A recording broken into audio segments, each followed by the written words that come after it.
probably the first thing to do is to make sure that you have a blanket in your vehicle, some warm clothing, so that in the event you do get stranded, you can stay warm if you have to wait for a tow truck or a ride. You need to check and make sure you have a spare tire, that the spare tire is not dry rotted, that it's properly inflated. On the subject of tires, make sure your tires have adequate tread on them. Make sure that your tire pressure is up to the recommended inflation pressure.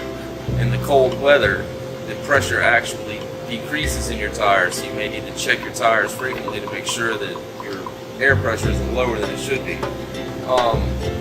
Another thing to look under the hood for is never open a hot radiator, of course, but you need to check and make sure that your coolant level is up to the minimum specification for your vehicle so that it's winterized properly, so that the water and coolant, if there is water in your engine block, doesn't freeze and crack the engine. So never open a hot radiator. Do that when the engine's cold. Always make sure that you have windshield wiper fluid.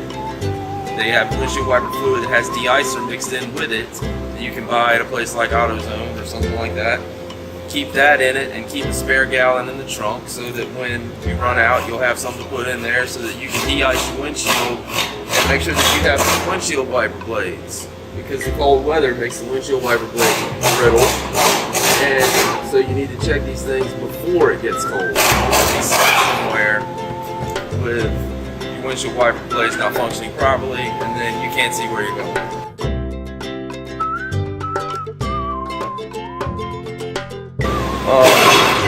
The cold has an effect on your battery, so you're going to make sure that your battery is up to date.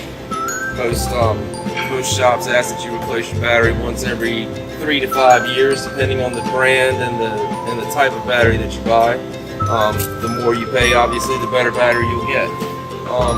There's a belt under here that turns the accessories on the front of the engine. You know, your car will look different from this one, obviously, unless you have a Subaru Forester.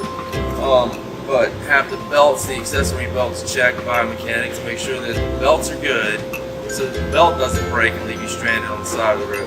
The last thing you want to do is get stranded outside in the cold, rain, and snow in the side of the road waiting on somebody to come pick you up. So those are some basic things that you can do to winterize your vehicle.